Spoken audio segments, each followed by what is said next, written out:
मैं आपको पढ़ा रहा हूँ प्राचीन भारत का इतिहास, संघ लोक सेवा आयोग, उत्तर प्रदेश, बिहार, राजस्थान और किसी भी स्टेट की किसी भी परीक्षा के लिए। तो एक बार सबका पढ़ रहे हैं तो मेरा भी पढ़ के देख लीजिए। चलिए, मैं आपको पढ़ा रहा था वैदिक पीरियड। वैदिक पीरियड के दो पार्ट हैं, शुरुआत में ही मैं आपको बता चुका हूँ। पहले पार्ट को बोला गया अर्ली वैदिक या ऋग वैदिक 1500 से 1000 बीसी, और दूसरे पार्ट को बोला गया लेटर वैदिक या फिर पोस्ट वैदिक पीरियड 1000 से 500 बीसी के बीच में। पिछली ही वीडियो में मैंने आपको बताया कि कैसे कैसे सिनारियो चेंज हुआ अर्ली वैदिक से लेटर वैदिक। तो जो सबसे पहला सिनारियो चेंज हुआ था वो मैंने पिछले भाग में आपको मैप से दिखाया था कि सप्त सैंधव के लोग जो आर्यंस थे धीरे धीरे वो फैलने शुरू हुए और जगहों पर गंगा दोआब के क्षेत्र में, गंगा यमुना दोआब के क्षेत्र में। और क्या क्या चेंज हुआ वो आज मैं आपको बता रहा हूँ। और सबसे ज़रूरी राज व्यवस्था यानी जो एडमिनिस्ट्रेटिव पोजीशन थी या एडमिनिस्ट्रेटिव सिस्टम था वो कैसे काम कर रहा था लेटर वेदास में, ये बड़ा इंपॉर्टेंट है, इसलिए आपको इसे नहीं मिस करना चाहिए। तो चलिए सबसे पहले मैं शुरुआत कर दूं कि लेटर वैदिक में क्या अच्छा हुआ और क्या बुरा हुआ। अच्छा तो लेटर वैदिक में कुछ नहीं हुआ था, हुआ तो बुरा ही था, लेकिन क्या क्या हुआ था ये मैं बता रहा हूँ। लेटर वैदिक में दो चीज़ों की पहली बार चर्चा की गई, नाम लिखा गया, यानी लेटर वैदिक में पहली बार जनपद शब्द को लिखा गया और साथ ही में राष्ट्र। मैंने आपको शुरुआत में पढ़ाया था कि वैदिक पीरियड में कुल ग्राम विश जन राष्ट्र, आपने देखा था ना, कुल ग्राम विश जन राष्ट्र, उसमें जो जन वाला जनपद है, जन को यहाँ पे बोला गया क्या, जनपद, और जनपद के ऊपर बना राष्ट्र। यानी पहली बार राष्ट्र शब्द की चर्चा कहाँ पे हुई, लेटर वैदिक पीरियड में, उन शास्त्रों में हुई। और दूसरी चीज, जन को बोला गया जनपद, ठीक है, जन को बोला गया जनपद, तो दो चीजें ऐड हुई। इसके अलावा याद रखिए राजन या जो चीफ है वो उस जनपद का या उस राष्ट्र का क्या साबित होना शुरू हुआ, प्रोटेक्टर साबित होना हुआ। और सबसे जरूरी मैंने आपको पहले बताया था कि ऋग्वेद में क्या था, वर्ण व्यवस्था थी, तो दूसरों की रक्षा के लिए जो शस्त्र उठाता था उसे लोग अपना क्या बना देते थे, राजा बना देते थे। फिर अगला आदमी जो किसी की रक्षा के लिए उससे बेहतरीन आदमी नहीं ले उसको कर देते थे। यानी राजा का बेटा राजा नहीं होता था, राजा वो होता था जो दूसरों की रक्षा के लिए शस्त्र उठाने की औकात रखता हो।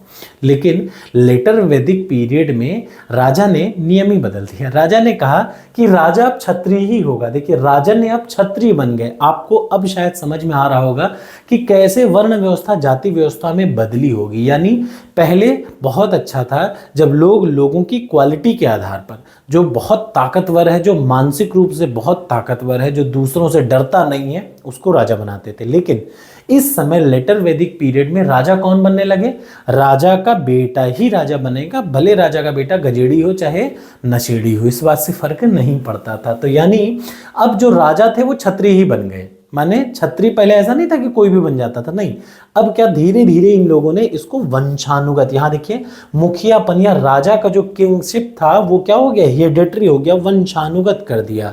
साथ ही दूसरे तरीके पे ब्राह्मणों की स्थिति भी बहुत मजबूत हुई। ब्राह्मण ने खुद को क्या बनाना शुरू कर दिया कि मैं पूरे वेदों का रक्षक हूं, पूरे टीचिंग का मतलब एक ही आदमी हो गया ब्राह्मण। यानी लेटर वैदिक में दो गड़बड़ हुई, ब्राह्मणों ने उत्पात मचाना शुरू किया कि मंदिरों पे उनका अधिकार है। देखिए जरा सा ध्यान से देखिए, ये देखिए लेटर काल में पुजारियों की स्थिति देवताओं के बराबर हुई। ब्राह्मणों ने ये कहना शुरू कर दिया कि मंदिरों पे सिर्फ हमारा अधिकार, और ये बिल्कुल सच है, इसमें कुछ गलत नहीं। मैं खुद एक ब्राह्मण हूं, इसलिए मैं आपको बता रहा हूं कि एक ऐसा समय था जब ब्राह्मणों ने उत्पात मचाया कि मंदिरों पे सिर्फ हमारा अधिकार है। ठाकुरों ने कहा कि अब क्षत्रिय का मतलब हम ही क्षत्रिय, राजा का मतलब सिर्फ क्षत्रिय बनेगा, वो नहीं, अब भले एकदम डरपोक हो लेकिन राजा वही बनेगा।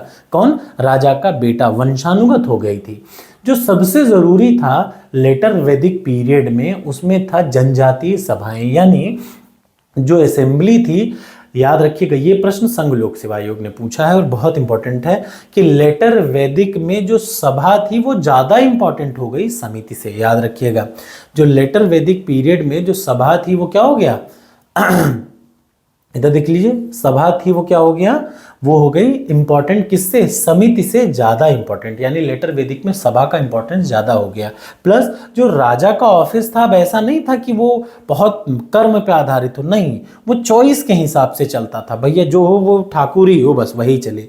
तो धीरे धीरे हुआ क्या, ये ब्राह्मणों ने और ठाकुरों ने वर्चस्व बनाना शुरू कर दिया। जो वर्ण व्यवस्था थी वो यहाँ आकर के जाति व्यवस्था में चेंज हुई। मैंने पहले ही बताया था, कौन सा राजा चाहेगा कि एक बार उसके वैभव को उसके बेटे के अलावा कोई और ले ले? कौन सा ब्राह्मण चाहेगा कि उसको मंदिर पर उसका कब्जा कोई और ले ले? नहीं चाहता।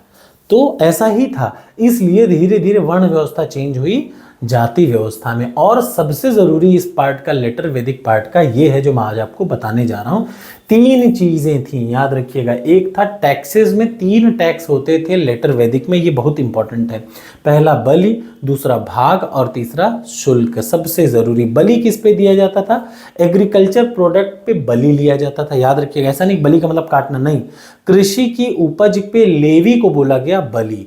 शुल्क क्या हो गया? टोल। एक क्षेत्र से दूसरे क्षेत्र में पार कर रहे हो तो आपको टोल और सीमा शुल्क, एक सीमा से दूसरे सीमा शुल्क में जा रहे हो। और भाग का मतलब जो उपज है उसका कुछ हिस्सा देना होता था, याद रखिएगा। ध्यान से सुन लीजिए, levy probably on agriculture produce, जितने भी एग्रीकल्चर पे जो छूट, जो लेवी दी जाती थी, जो छूट दी जाती थी, वो बलि था। एग्रीकल्चर का जो शेयर गवर्नमेंट लेती थी उसको भाग बोलते थे। और शुल्क क्या था? Toll tax. ठीक, तो बलि क्या था? बलि का मतलब लेवी, छूट। लेवी किस पे? एग्रीकल्चर प्रोड्यूस पे। तो ये इंपॉर्टेंट था एडमिनिस्ट्रेटिव सिस्टम के समय का, लेटर वैदिक पीरियड का। तो शायद अब तक आप ये समझ गए होंगे कि लेटर वैदिक आते आते धीरे धीरे ऋग्वेद से उत्तर ऋग्वैदिक में पहुंचते पहुंचते वर्ण व्यवस्था दूषित होकर जाति व्यवस्था में चेंज हो गई थी। और इस समय अब ये हो गया कि राजा का बेटा ही राजा बनेगा, वंशानुगत। मैं, मेरा बेटा, मेरा बेटा, मेरा बेटा, ये वंशानुगत प्रणाली चलना शुरू हुई। कहाँ से? लेटर वैदिक पीरियड से, जो कि अच्छी नहीं थी। राजा सही मायनों में वो होना चाहिए जो उस पद के लायक हो। तो चलिए, अच्छा लगा तो लाइक करिए। अगली वीडियो में मैं आपको बताऊंगा सबसे पहले 4 आश्रम, फिर मैं आपको बताऊंगा 4 क्या आश्रम सिस्टम इन इंडिया, वो इसी समय का बना है। उसके बाद मैं आपको बताऊंगा पुरुषार्थ, उसके बाद बताऊंगा 8 प्रकार के विवाह। और जब वो बता लूंगा तो फिर मैं सबसे इंपॉर्टेंट बताऊंगा यज्ञ के बारे में। राजसूय यज्ञ क्या होता है, ठीक, और वाजपेयन यज्ञ क्या होता है, ये सारी चीज़ों के बारे में। तो अच्छा लगे तो लाइक करिएगा। Thank you so much.